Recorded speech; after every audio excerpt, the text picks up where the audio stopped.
mañana, la vida es corta, la vida es pasajera, vívela bien, toma buenas decisiones, en fin. Pero en el versículo 6 me da aquí una de las lecciones más importantes que todo ser humano tiene que entender en la vida. Santiago capítulo 4, versículo 6 dice así: pero Él da mayor gracia. Está hablando acerca de Dios.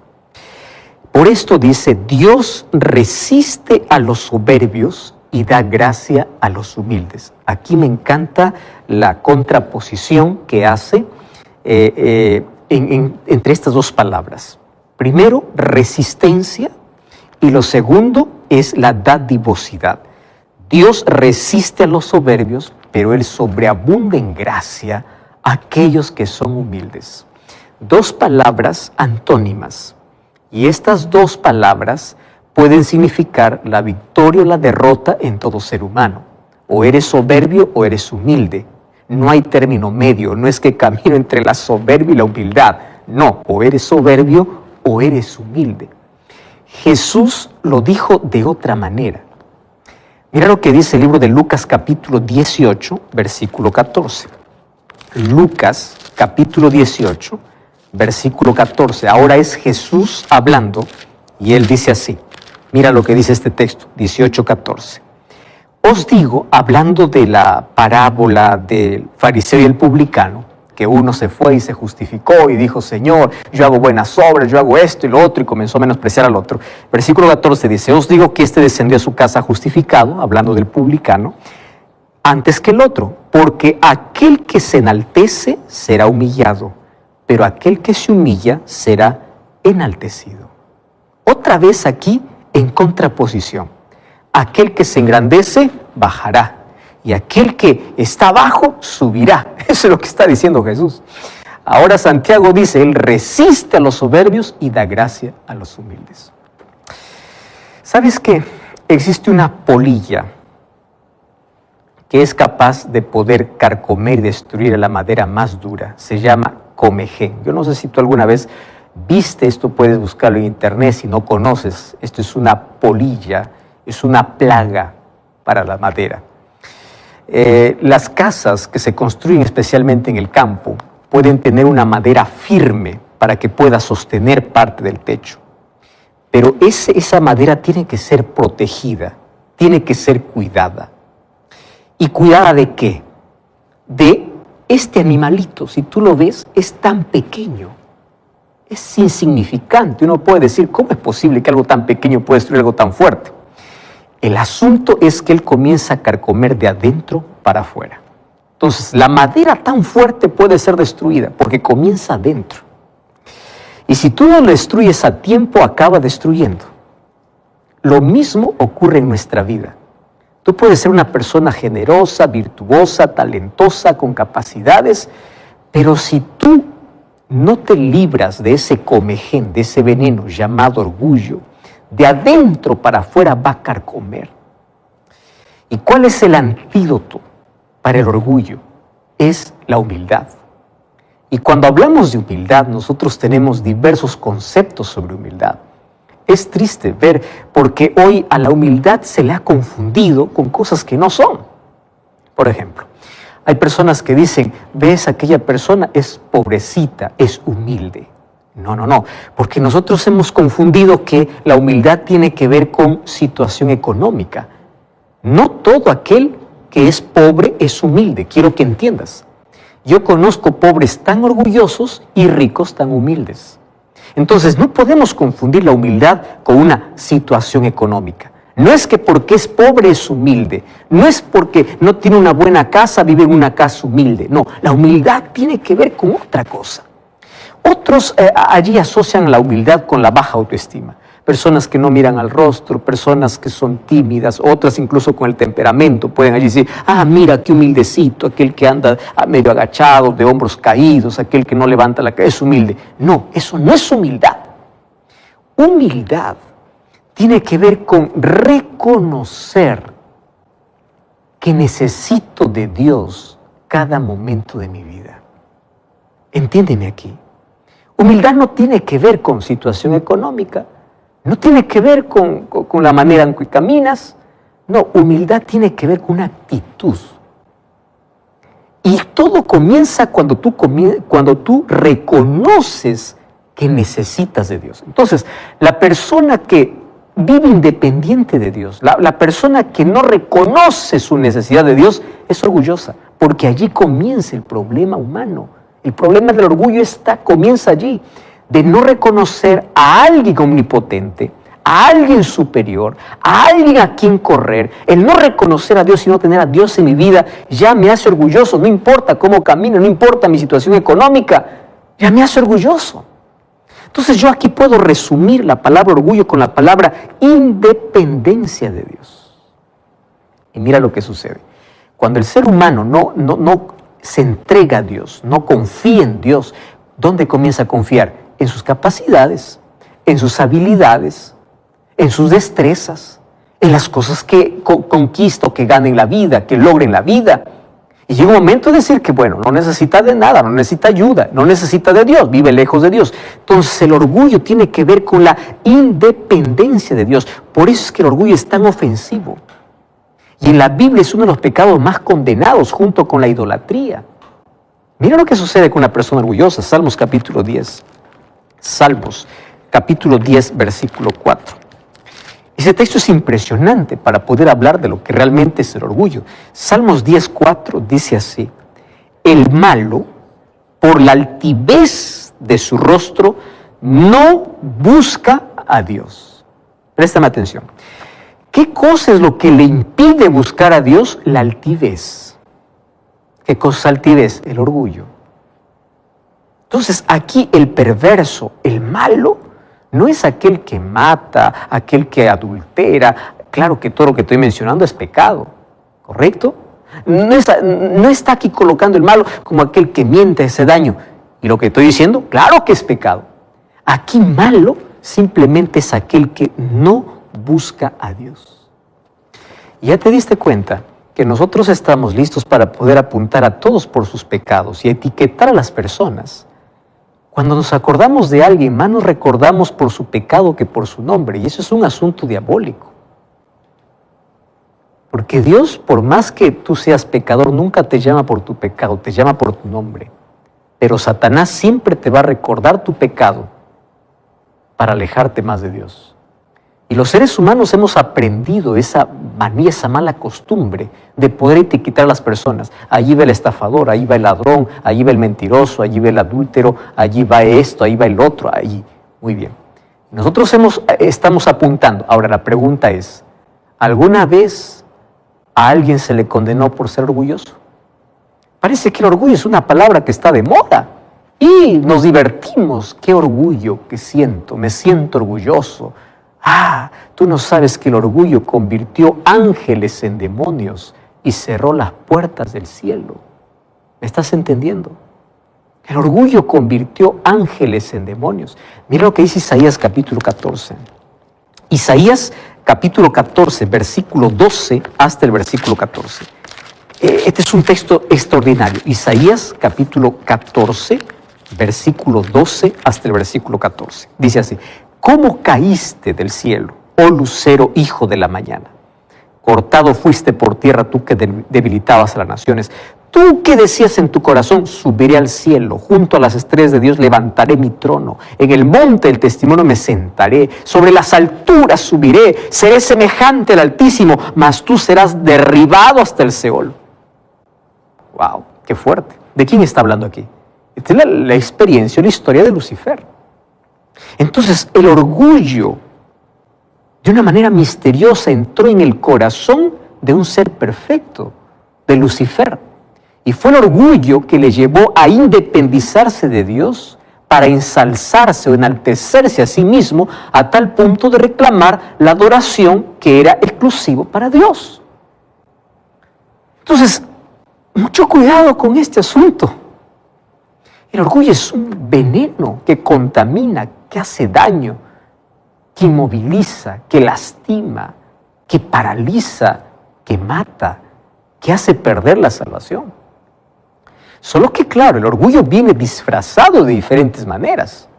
Hoy está de moda, ¿no?, la palabra autoconfianza. Yo no estoy diciendo que tú pierdas la autoconfianza, Sino hay que ver el equilibrio para ver hasta qué punto el ser humano puede decir yo confío en mí.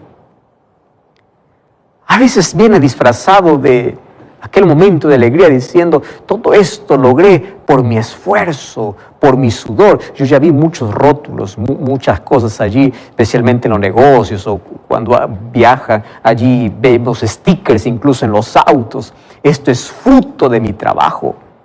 Y claro que para conseguir algo hay que trabajar, hay que esforzarse, hay que trasnocharse. Claro, eso ya se sabe. Pero es necesario decir, esto es fruto de mi esfuerzo, esto es lo que yo puedo lograr, esto es lo que yo puedo hacer.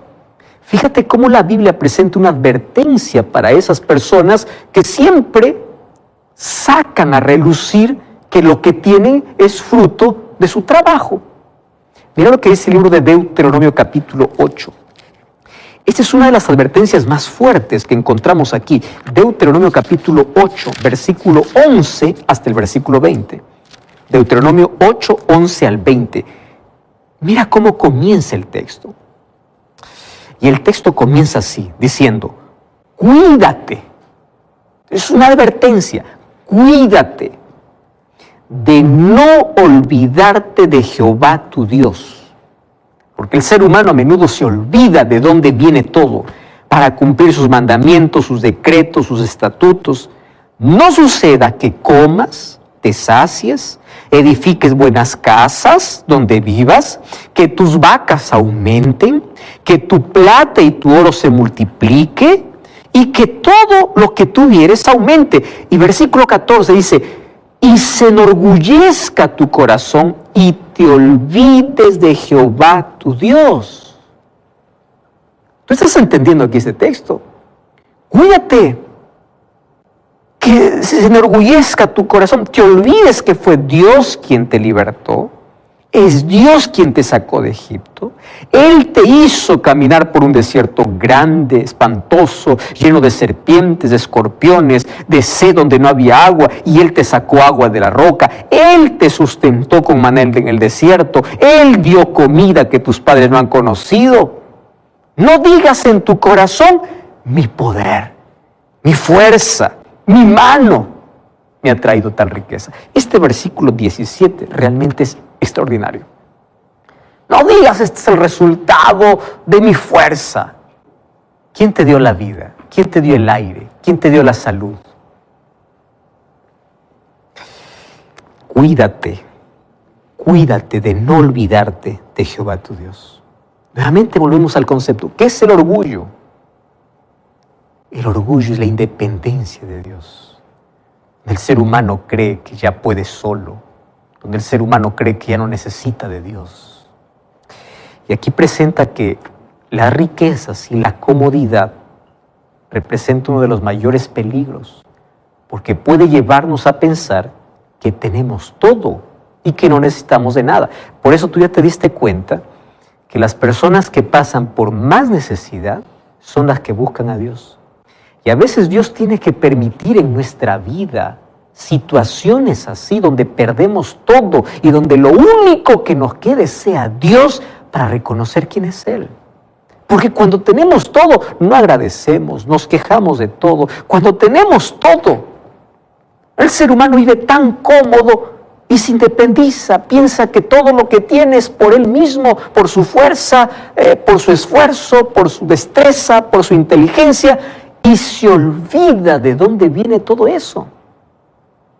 Tú puedes decir, pastor, bueno, yo no me considero orgulloso. Tú puedes decir, déjame hoy mostrarte algunas características y si tú te identificas con algunas de estas, es hora de parar, es hora de ir a Dios y decirle, Señor, perdóname, yo soy orgulloso, el orgullo es un cáncer que nadie ve, nadie me va a condenar, pero está dentro, me puede destruir, por favor ayúdame.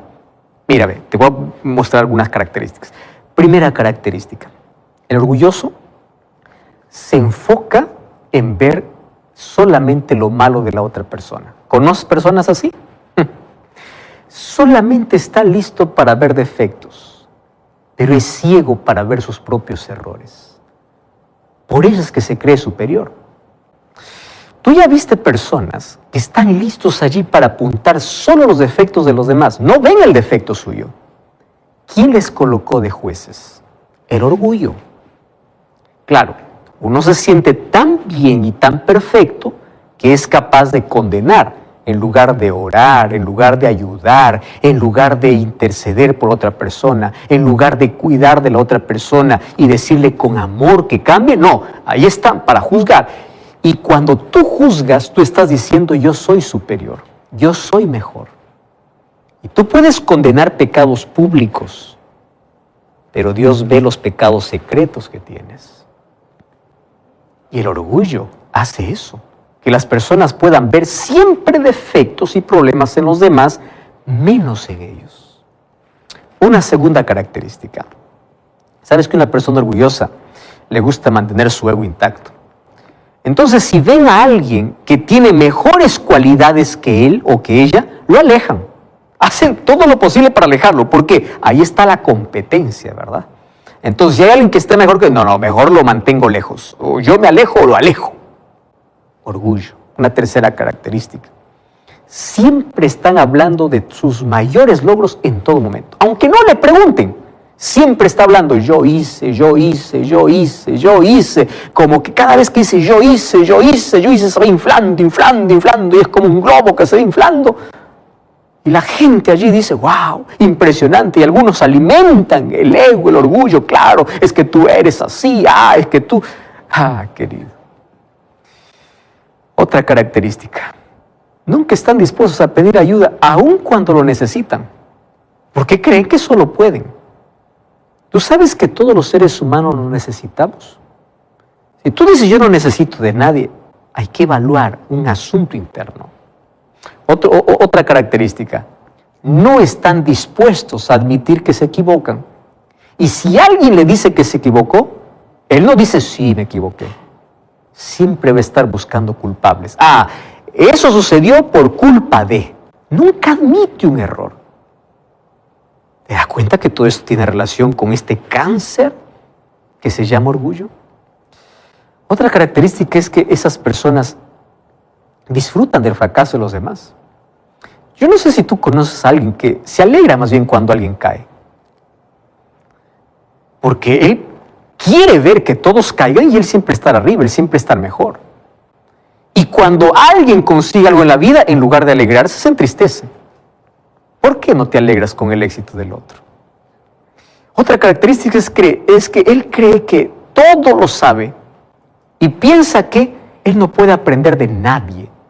Y este problema a menudo lo tienen aquellos que alcanzan la cúspide en obtener grados o títulos en la vida. Yo ya conozco personas tan orgullosas que porque tienen un título en la pared creen que un niño no les puede enseñar. Y creen que ellos tienen la última palabra.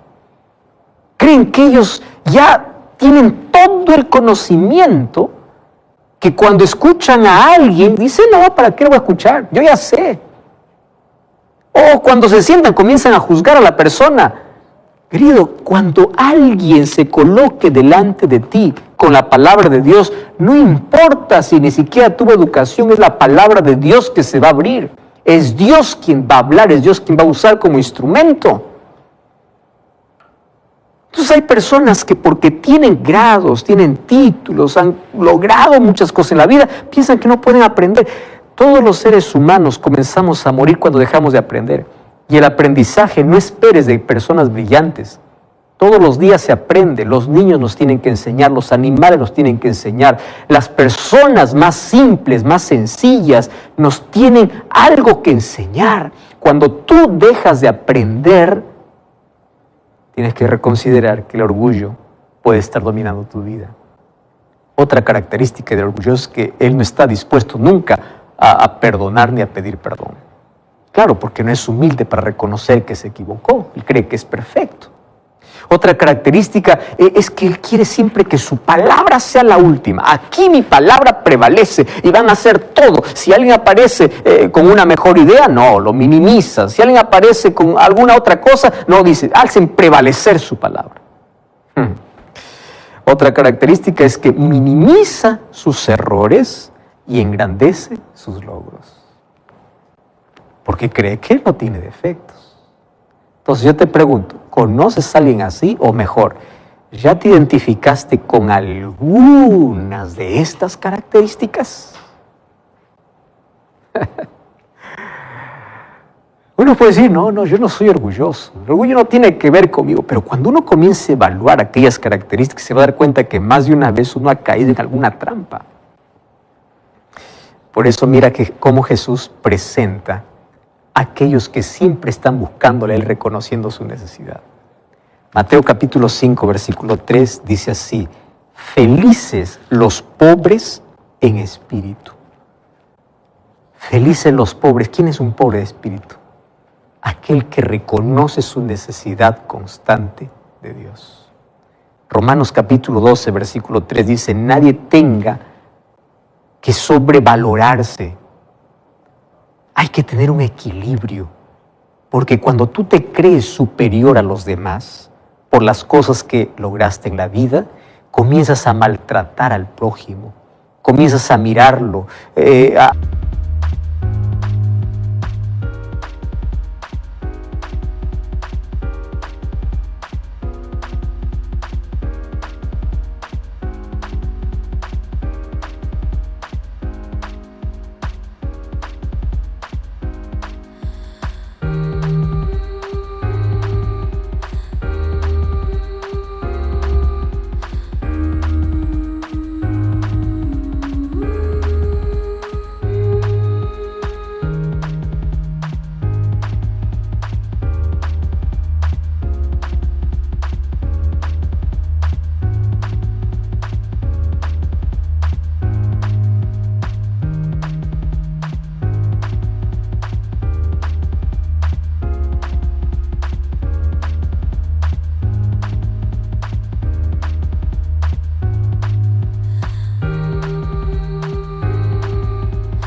recriminarlo o a discriminarlo o a separarte.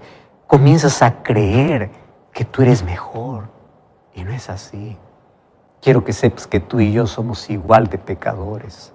Tú y yo somos igual en la presencia de Dios, necesitados de la gracia de Cristo. En la presencia de Dios no hay títulos, no hay cargos, no hay funciones. En la presencia de Dios todos somos igualitos.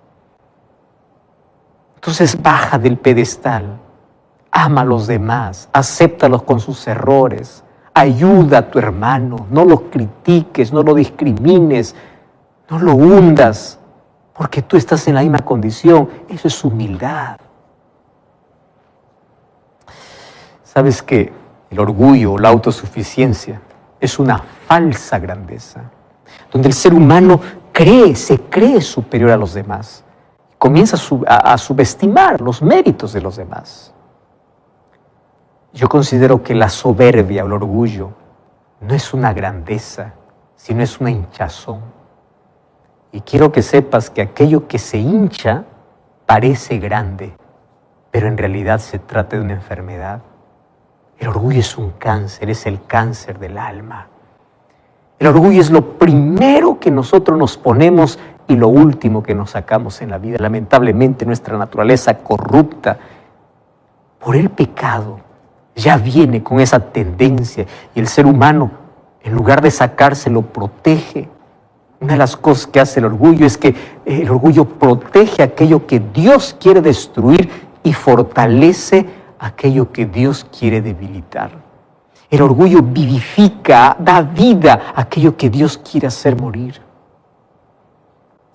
Y en la Biblia yo encuentro dos historias de cómo Dios trata con una persona orgullosa para salvarlo. Sabes que a veces Dios tiene que golpear nuestro orgullo. A veces tenemos que caer. A veces tenemos que experimentar situaciones dolorosas para aprender a ser humildes. A veces tenemos que quebrarnos para experimentar cómo Dios puede restaurarnos y levantarnos de allí. La primera historia está en el Antiguo Testamento y es la historia de un hombre valeroso llamado Naamán. Sabes que este hombre era de renombre sobre todo su pueblo. Él era valeroso en extremo, eso es lo que dice la Biblia, pero tenía un problema, y el problema es que él era leproso. Y la lepra era una de las enfermedades más terribles de todos los tiempos. Un día, él va a buscar sanidad y va allá para el profeta, y él tiene que caminar, y mientras él camina para ver al profeta Eliseo, él va cargado de regalos porque él quiere comprar la curación, él quiere comprar el milagro. Entonces él se va, como él es militar, como él es general del ejército sirio, él está acostumbrado a los honores.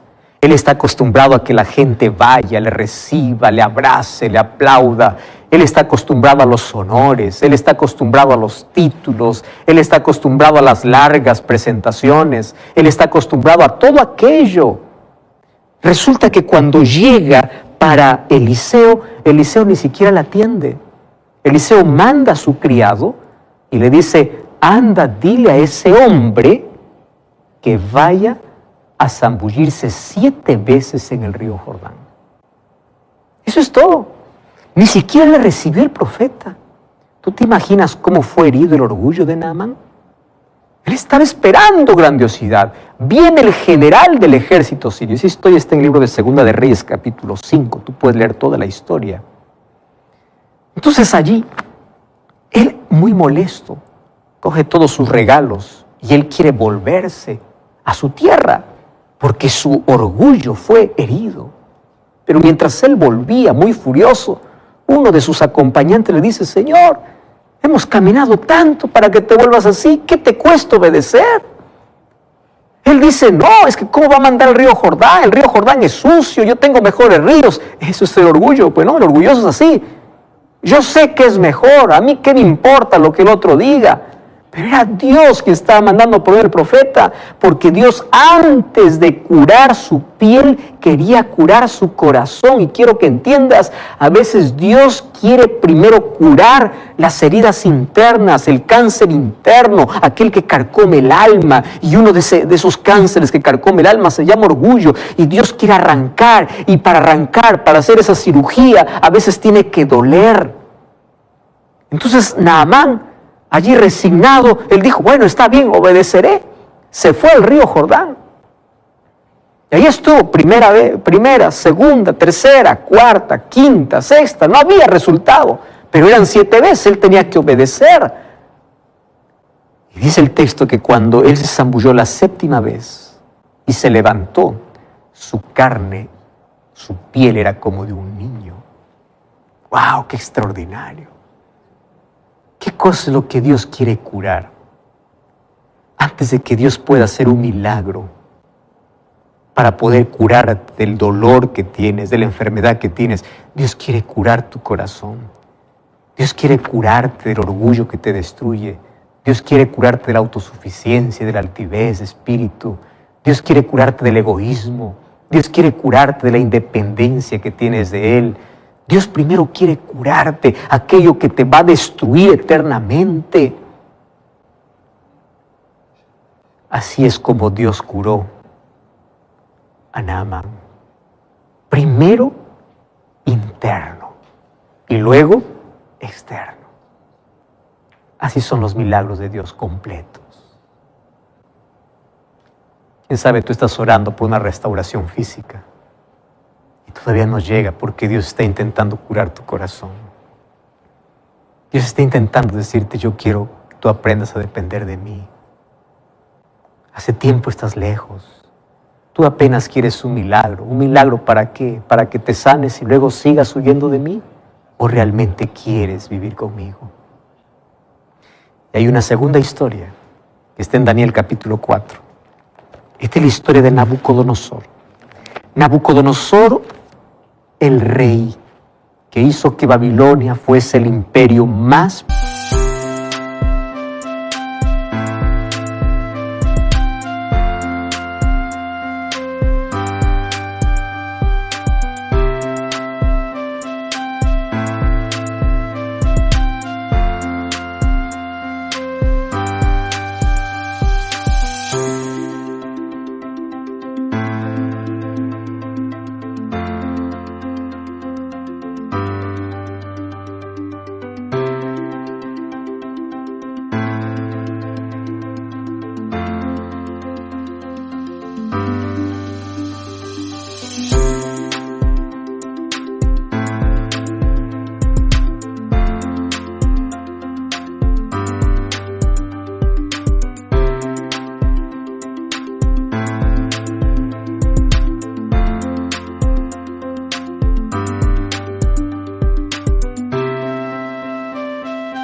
poderoso de todos.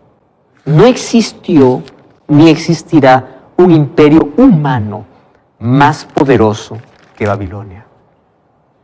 La cantidad de oro, la belleza, la arquitectura, la conquista o las guerras que vencieron. No existe un imperio mejor que eso. Pero eso le llevó a que Nabucodonosor crea que él es Dios. Y Dios quiso tratar su problema por mucho tiempo, pero él no se dejó. Dios manifestó su poder, librando a sus hijos del horno de fuego, interpretando el sueño que sus magos no podían interpretar. Y después de tanto tiempo, Dios le enseñó una lección de humildad. Y en el capítulo 4 del libro de Daniel se narra una de las historias más extraordinarias por el desenlace. Esto parece una película, esto parece un guión, mas es la historia de la conversión del rey más poderoso, Nabucodonosor. Y él comienza diciendo: Nabucodonosor, rey a todos los pueblos, naciones y lenguas que moran en la tierra, paz os sea multiplicada. Y me encanta porque el versículo 2 dice: conviene que yo declare las señales y milagros que Dios ha hecho conmigo.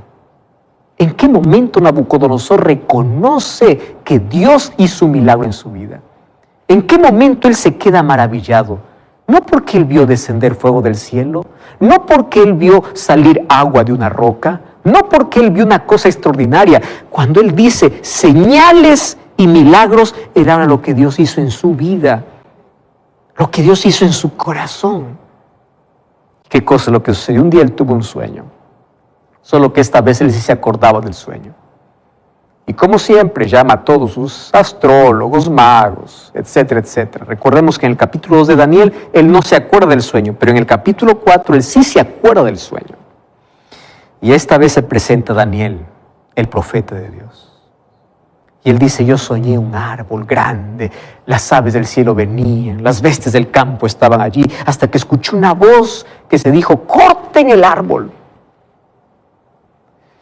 Y después de un tiempo, Daniel le dice: mira, ese árbol eres tú.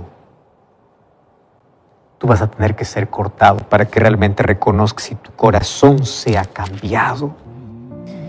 Y me encanta porque ahí Daniel le da un consejo y le dice: rey, acepta mi consejo, en el versículo 27 del capítulo 4. Redime tus pecados, tus iniquidades, haciendo misericordia para con los oprimidos. Tal vez esto te dé mayor tranquilidad. Pero se olvidó.